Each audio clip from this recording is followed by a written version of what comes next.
This is Ask Congress on Congress WTV, the web station that seeks to facilitate and expand personal relationships between the viewing public and the representatives that they place in power.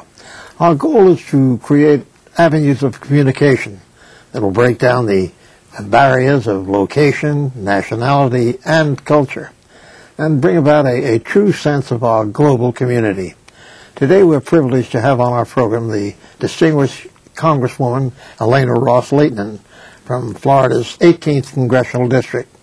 That district spans the lines from Little Havana to Miami Beach to Key Biscayne and all the way south to Key West.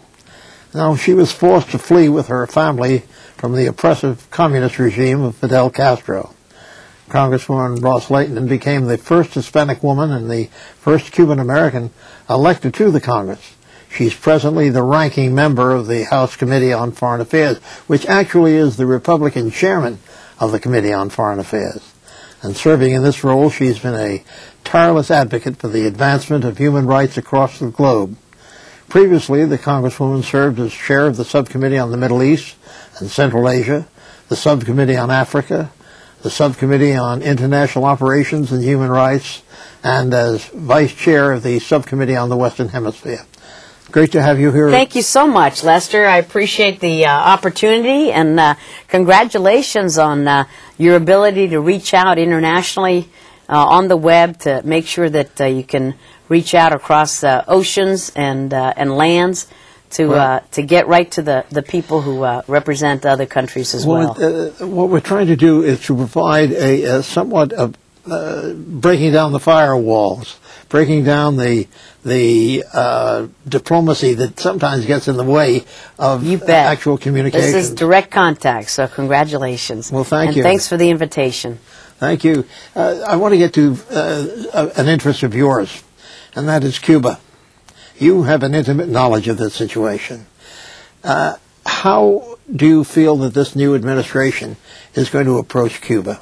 Well, I think that President Obama was quite clear in his campaign. He made a very big speech in my district in South Florida, where he said that he will not aim to lift the embargo that is in place from the United States to Cuba until three basic conditions are met: freedom for political prisoners, free multi-party internationally supervised elections, and freedom of expression. Once we have elections, once we have respect for human rights, once we have freedom for these political prisoners who are in jail simply for asking for democracy and freedom of thought and freedom of religion, then once we have those conditions in place, the Congress can consider whether to lift the embargo. But he is in favor of maintaining the embargo until those conditions are met.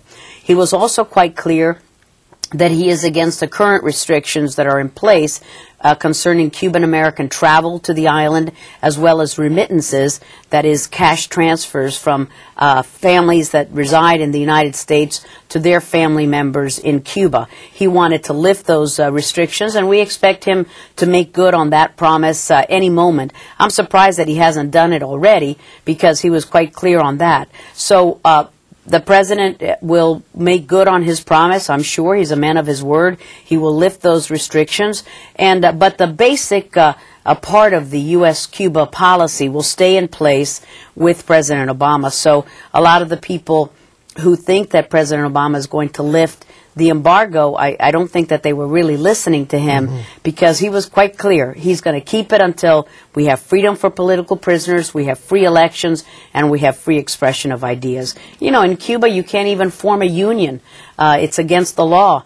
And so people don't know about the reality of Cuba, and that is that it's the oppressive dictatorial regime of Raul Castro now that is keeping the Cuban people hungry for freedom. It is not U.S.-Cuba policy that keeps the Cuban people enslaved.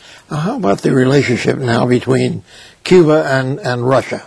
Well, it's worrisome as Russia exerts its power once again. They have now begun to subsidize Cuba like the old Soviet Union used to do. As you know, Cuba was kept afloat thanks to the subsidies that they receive, the gifts of cash and goods that they received from the Soviet Union. Now what we have is Venezuela subsidizing the Castro regime. You have Hugo Chavez giving so much aid to the Castro regime. Sadly, that aid never gets to the Cuban people. You know, Lester, it's interesting that people don't know that the United States is the biggest benefactor of the Cuban people when it comes to humanitarian goods, whether it's medicines or food. No other country in the world contributes as much free to the Cuban people as the United States of America, and we are the largest trading partner as well in terms of food and medicine. But the people don't have enough food and they don't have enough medicine. It's not because we don't ship enough, it's because the regime keeps it for the tourists or for the military, and it never reaches the Cuban people. So that's a source of great frustration, but it is interesting to see Russia becoming once again a huge partner. Gaining a foothold in this Correct. arena. And I think that one of the reasons that Russia is doing it is because they're sending a message to the United States saying, don't mess in our sphere of the world, and we won't mess around in your area. In other words, missiles in Poland. That's right, exactly. The missiles in Poland, that has been a real thorn at the side of the Russian leaders.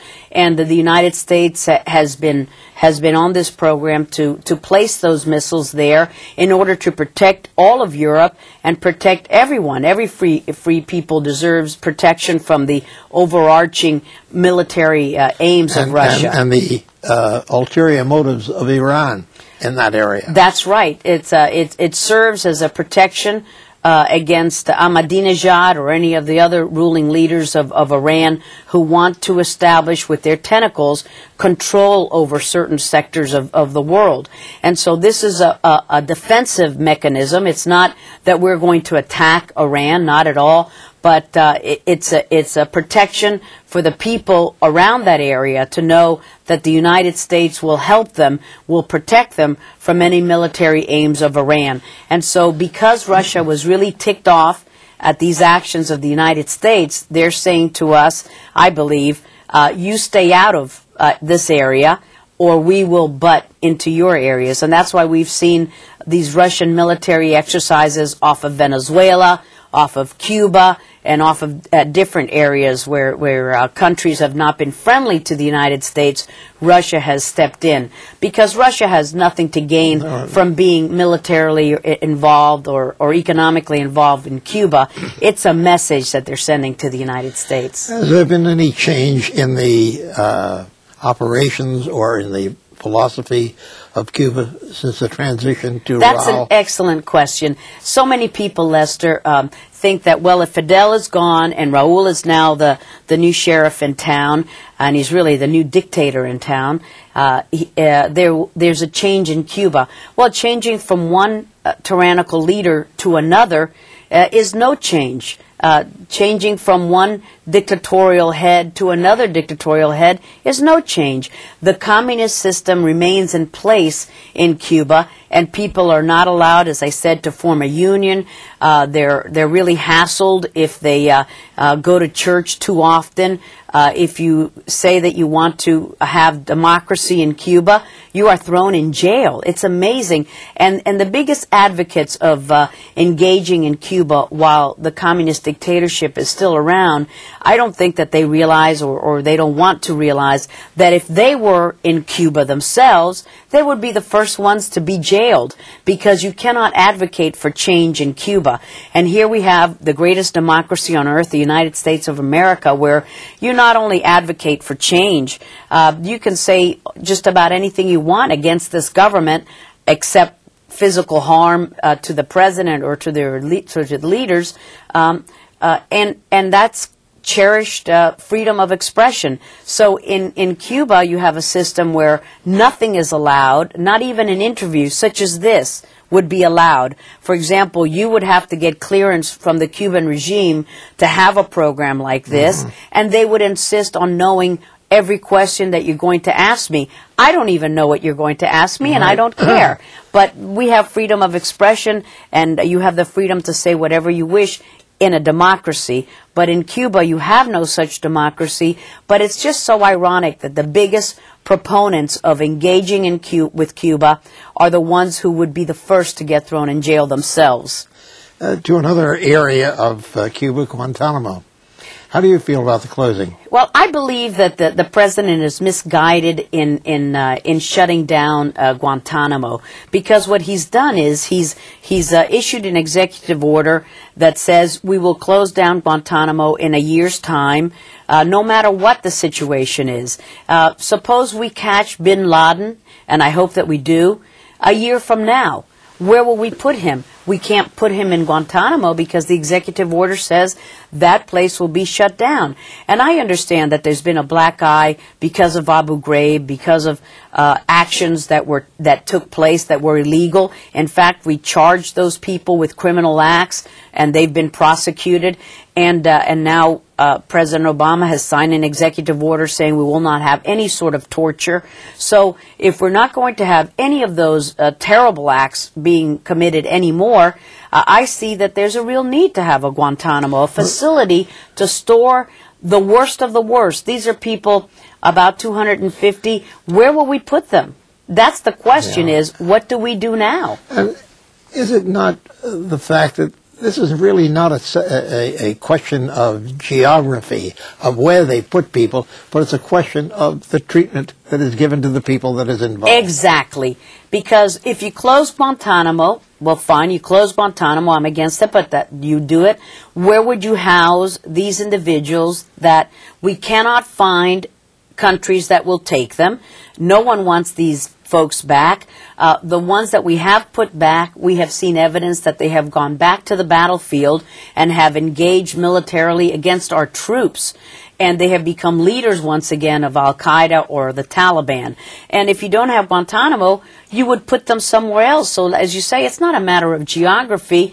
There would be another place, maybe Camp Pendleton, maybe another military facility, and then you get into a whole host of legal questions. If you house them in the United States, what rights will be afforded to them, and also what laws then will guide the deliverance of their trial. And we all understand that these are individuals who have probably committed some acts of aggression against our troops. We want to keep our homeland safe, and I know that President Obama wants to do it as well, but he will come to realize, I'm sure, that a year from now, we've got to put these bad apples somewhere, and whether you call it Guantanamo or Pendleton or someplace, you will have to house them, because you can't let these guys out. And if you have a public trial, Lester, you might compromise our own intelligence. How did we gather the intelligence to capture these individuals? And we can't afford to have that evidence come out in full view. So it's a very tricky, delicate balance to protect people's rights and at the same time protect our homeland. I choose to protect our homeland. I take it you don't advocate torture. I do not advocate torture, and I don't have any problems with the executive order that the president signed. We're not a country that condones torture. We should not use those harsh interrogation methods. And in fact, evidence has shown that if we coerce the prisoner into giving information, that information may not be factually accurate. So no one is condoning torture. But I think closing Guantanamo is a step too far. And in reality, you'll just have another Guantanamo somewhere. You just won't call it Guantanamo. It'll be called something else, but you will be housing these prisoners, because where are you going to put these enemy combatants? You've got to put them somewhere. I certainly hope that they're not going to be released once again. We've got to take a break here in the middle of our program, and I know you'll stand by, and we'll continue to solve all the world's problems. That's right. Thank you. Thank you. We're talking to Congresswoman Ileana Ross-Lehtinen of Florida. who is the vice chairman of the Foreign Affairs. We used to have, I don't know, sometimes we have relations, sometimes we have affairs. They're relationships of some kind. Tell me, what are your thoughts now on the question of Iran? How do we handle that? Well, we'll try this new approach. You know, we have a new president, and President Obama has stated that he would like to engage with despots around the world because as a way of bringing down the tension. But he says we will engage with them once they unclench their fist. So it remains to be seen whether Ahmadinejad or whoever the next thug of that country will be willing to undo their fist and give freedom and some sort of liberty to their people. It's interesting that Ahmadinejad will be going into elections in a little bit, and he might be challenged by a person who the press likes to call a moderate. Well, this moderate, his view on the Holocaust is, he says, well, there are conflicting views about whether the Holocaust occurred or not. My golly, if that kind of statement is being called a moderate statement, we pray for the people of Iran. And as the president before him said, we have no, as President Bush said and President Obama has said, we have no problems with the people of Iran. It is the government of Iran that needs to change. Right now, we face a nuclear Iran, and a nuclear Iran would mean a whole host of difficulties, not just for the Iranian people and for that region, for Israel and for the United States, our own national security. Iran is ruled by people who say that the Holocaust never occurred, that Israel has no right to exist. They want to wipe Israel off the face of the world. So these are difficult people to deal with. Imagine those individuals with a nuclear weapon. Now, the International Atomic Energy Agency has tried to do inspections in Iran. Iran says that their inspections are purely for domestic use, for their electricity. I don't know of anyone who can seriously believe that, not even Alberti, the head of the AEA. But we want to try this new approach. That's what the president wants to do, and we want him to succeed. I'm not one of those who says we hope that the president fails. No, I wish him every success, because if he succeeds, then we succeed as well. But I hope that we're not too innocent about our approach to Iran. I don't think that engagement with a despotic regime that has used such harsh methods against its own people is the right thing to do. But we want peace and stability, respect for human rights, and we don't want to see a nuclear Iran. So let's see if the president is successful. He's got special envoys to the Middle East, to troubled regions of the world, to Pakistan, to Afghanistan. So we want the temperature to be cooled down a bit. We've got a new Secretary of State, Hillary Clinton. I think she understands the grave danger also that we're in if we were to have a nuclear Iran. So we wish this new administration much success, and we'll see what happens with Iran. And it's up to the Iranian rulers how they want to conduct their foreign policy as well. Now, as the Republican chairwoman of the committee that has responsibility for foreign affairs, how well are you informed? What kind of information do you really get from both the State Department or the administration? Very good. We just this morning, for example, we had a classified briefing about the situation in Mexico. Because I know I just veered from one part of the world to the other, but you know, people don't know that Mexico is falling apart because the drug cartels are infiltrating there. Iran also is trying to get a foothold there. A lot of extremist Islamic elements, and so we receive good information, valuable information from our State Department, from our intelligence experts, and so The good thing about our committee, Lester, under the chairmanship of Howard Berman, Democrat from California, is that it's a very bipartisan committee. You know it well from your years of being in Congress. And when it comes to foreign policy, we want to speak with one voice. And it doesn't mean that you have to let go of your own principles and your own beliefs. Sure. We agree to disagree. But we want to make sure that we have a unified voice and that we can do our best to spread democratic values, to free oppressed people, and to respect human rights around the world. And Howard Berman, as well as our late chairman, Tom Lantos, had that kind of viewpoint, as did Henry Hyde. We have been blessed to have incredible chairmen who are very bipartisan, really nonpartisan in their tone. And whether it's been a Democrat administration in the White House or a Republican one, we have access to good information, valuable information that we have sometimes in classified settings and sometimes in open settings as well. I want to get you back to the Western Hemisphere again. Sure. Recently, it was said by, I believe, the president of Bolivia, that they are going to become the energy capital of the world because they have lithium.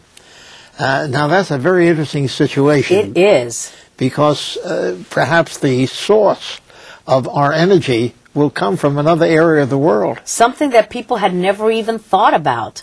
Lithium. I mean, if you had asked, if you would do a poll of the American public now, and they would say, that's something in batteries that we see the commercials for in television. But we're worried about these so-called democracies that were elected in a sort of democratic way, but are ruling in a very undemocratic way. Whether it's Evo Morales, whether it's Corrales, whether it's Ortega, whether it's Bolivia, Ecuador, Nicaragua, Hugo Chavez in Venezuela.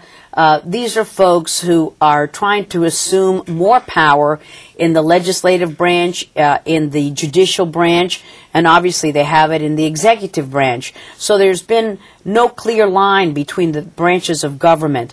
And in Bolivia, many of the middle class and upper class are fleeing that country. They want to establish their own autonomous region because they worry about what Evo Morales is doing. And he just passed a new referendum that said that rights for the indigenous people, no one is against that, but property confiscation.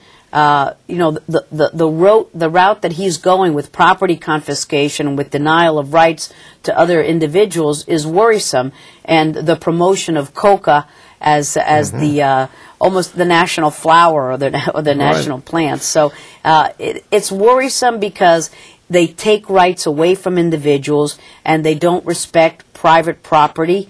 And we saw that happening under Fidel Castro in Cuba, and we worry that could happen elsewhere. And it's the people who should decide how they want their government to conduct itself, and they manipulate the process so that the people's voices are not heard. One thing I think that's important, and I go back, as you said, to many years in the Congress. Back to '64 when I was first elected. That's a long time ago. I wasn't even born then. Just kidding. But, not since the days of Nelson Rockefeller have we really paid attention to Latin America. And I think that's a great problem for this country because of the fact that our interests have been in the Middle East, in Asia, and we have really neglected our relationships there and given the opportunity for these petty dictators to flourish. I so agree with that analysis and that conclusion, Lester. And we did that at our own peril, and now we're suffering the consequences of this. We are so crisis-oriented that we would go wherever there's an immediate noticeable problem. And what we have done is forgotten about our own hemisphere, our own neighbors. We take it for granted. We take it for granted. And we cannot allow that to continue. Whether it's Democratic or Republican administrations or dominated Congresses, we have done so year after year, and now we've got problems. And it's not until a crisis happens that we're going to wake up and say, oh, well, we need to put this fire out. but we let the fire start, and we see all the signs, but we keep ignoring it nonetheless. For example, one of the things, and I'm sorry to interrupt you, that we should do is pass the Colombia Free Trade Agreement. And what has the Congress done? We have not passed that, and here we have a Democratic ally that has real democratic reforms. They have brought down every index of criminal activity has gone down. Before, Colombia was a country where you couldn't even walk down the street. The narco guerrillas controlled everything, and yet we don't pass the U.S.-Colombia Free Trade Agreement, and that's to our own chagrin. Well, I know because, again, I was chairman of the Narcotics Committee that we had here. And Colombia was really part of the Wild West. It was. They were mapping out which areas to give to the narco guerrillas. That was their solution. And now we have a real fighter in President Uribe and the whole people of Colombia. They understand you can't negotiate with these thugs. Well, Madam Chairman, I want to thank you so much for giving us your time today. Thank you, Lester. And I hope, I would like to offer you the opportunity of making this somewhat of a regular appearance. Let's do it. Let's start dating. Let's go steady. All right, very good. Again, my thanks to you for taking time out from a very busy time and giving us the benefit of your experience. It is a delight to be here, and I'm so glad that you have this forum available. Well, now until next week at the same time, this is Lester Wolf saying so long from Ask Congress.